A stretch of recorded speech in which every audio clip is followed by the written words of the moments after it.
नमस्कार दोस्तों, मैं Anand Kumar me with my books के साथ आप सभी का बहुत बहुत स्वागत है।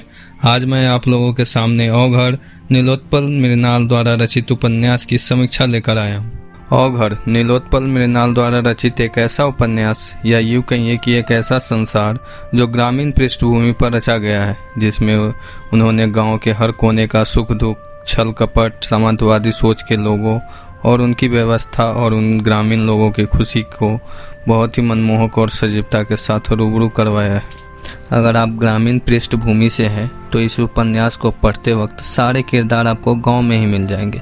ग्रामीण पृष्ठभूमि के लोग कहते हैं असल में पीठ पर दिन भर के काम का बोझ और मेहनत की चाबुक पड़ने से उपजी भूख पेट पर जोर देती है, दर्द देती है, इसलिए मजदूर छूटते ही रोटी की तरफ दौड़ता है। असल में गाँव के देश भारत में मानसून भारतीय कृषि के साथ जुआ है। यह बात ऐसे ही नहीं कही जाती। यहाँ कब किस वर्ष का मानसून किसान को मोटरसाइकिल खरीदवा दे और किस बार खरीदा हुआ बिकवा दे, कोई नहीं जानता। गांव देहात में अक्सर ठीक ठाक पढ़े और BA MA कर लिए आदमी के साथ डबल तो अपने आप ही जुड़ जाता है। यहाँ लोग एक बार MA करने के बाद फिर दूसरी बार MA क्यों करते हैं, यह रहस्य कोई नहीं जान पाया, न कोई पूछता है। यह भी एक संयोग ही था कि ऐसे अधिकतर विद्वान बस स्कूल से लेकर जिला कार्यालय में किरानी तक के ही पद पर पाए जाते थे। ऐसे लोगों को अंग्रेजी का भी थोड़ा इल्म होता था। यह लोग अंग्रेजी भले ही न बोल पाए, पर अंग्रेजी ग्रामर पर पकड़ का इनको भयंकर आत्मविश्वास होता था और यह बात गांव समाज में विशेष स्थान दिला देने के लिए काफ़ी थी।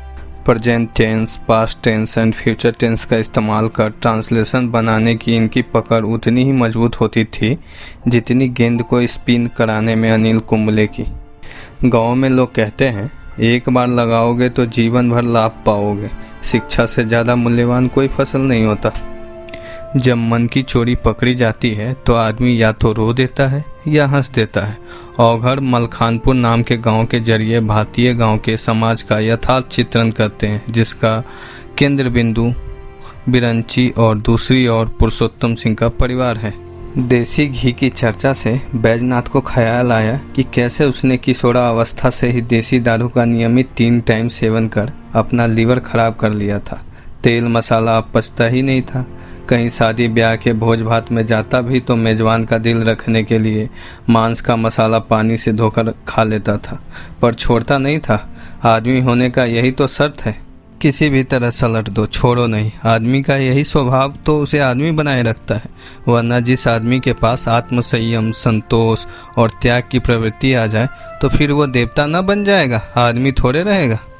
कामता बाबू की तरह हर भारतीय पिता के लिए पहली संतुष्टि यही होती है कि बच्चा चाहे जो बेसी कम करे पर दिखना चाहिए पढ़ा लिखा। लोक में लुक का अपना अलगे महत्व होता है। लोक के कारण ही व्यापारी बाबा कहलाता है और भोगी योगी माना जाता है। गांव से शहर जैसे तैसे भी जाया जा सकता है, पर शहर से गांव आदमी तैयारी के साथ तैयार होकर आता है। अक्सर ज़्यादातर आदमी अपनी जवानी के दौर में समाजवादी, नारीवादी या मार्क्सवादी में से कुछ न कुछ ज़रूर होता है और एक दौर के बाद निश्चित रूप से इनमें से कुछ भी नहीं होता, सिर्फ कमाता खाता आदमी होता है।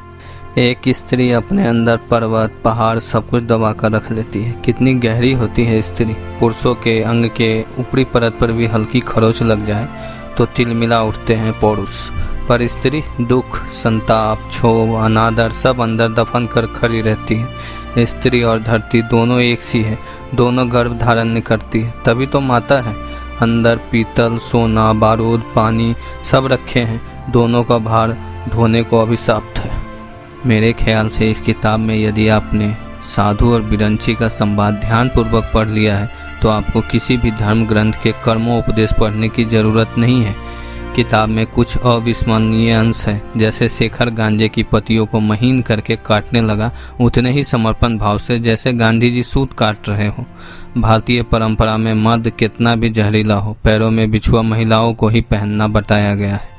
खेत में पड़ा गन्ना लाठी होता है, पड़ेगा तो रीढ़ की हड्डी तोड़ देगा, लेकिन वही गन्ना जब खेत से कटे ठेला लगता है तो बाजार में पेरा जाता है। पवित्रा खेत में पड़ा गन्ना है, उसको पहले खेत से काटना होगा तभी बिकेगा। हर क्रांतिकारी मार्क्सवादी बेटे के पीछे एक ठीक ठाक पूंजीवादी बाप होता है, जिनके भेजे पैसे से फुटानी और क्रांति होती है। बाकी इस उपन्यास का कथानक काफ़ी लंबा चौड़ा है, जिनमें बहुत से चरित्र समाज की अच्छाई और बुराइयों का प्रतिनिधित्व करा है, जो सामंती व्यवस्था का प्रतीक है जिसका दबदबा पूरे गांव पर चलता है। वहीं दूसरी ओर वो लोग हैं जो यह दौर गुजर जाने के बाद भी आज भी वही वैसे ही मानसिकता लिए बैठे हैं और इसी कारण आज भी सिर झुकाकर गुलामी करते हैं। पूरे गांव में इस सामंती व्यवस्था के खिलाफ अगर कोई आवाज़ उठाता है या चुनौती देता है तो वो है बिरंची। बिरंची वह है जिसकी कोई जाति कोई धर्म नहीं, जिसे पूरे गांव वाले गंजेरी नशेरी कहकर कोई तवज्जो इज्जत भी नहीं देता। गांव की सड़ी गली व्यवस्था और गुलामी वाली मानसिकता के खिलाफ सबसे पहला प्रयास बिरंची द्वारा ही होता है। वो गांव के ही एक हरिजन व्यक्ति पवित्र दास को पवित्र सिंह के बेटे फूकन सिंह के खिलाफ पंचायती चुनाव में खड़ा कर देता है। उसका मकसद होता है गांव की तस्वीर बदलना, लोगों की गुलामी वाली मानसिकता से निकालना। तो अपने इस क्रांति को बिरंची कितना आगे ले जाता है, वह अपने इस प्रयास में कितना सफल होता है, इसके लिए आपको ओघर पढ़ना पड़ेगा और मुझे जहाँ तक विश्वास है आप जरूर पढ़ेंगे। तो दोस्तों, आपको आज की ये समीक्षा कैसी लगी? कमेंट बॉक्स में अपनी राय दीजिए। इस वीडियो को लाइक और अपने प्रियजनों के साथ शेयर कीजिए। अगर आप YouTube पर देख रहे हैं तो चैनल को सब्सक्राइब कीजिए। अगर Facebook पर देख रहे हैं तो पेज को लाइक कीजिए। तो मिलते हैं अपने नेक्स्ट वीडियो में, तब तक के लिए अपने प्रियजनों एवं अपना ख्याल रखिए। धन्यवाद।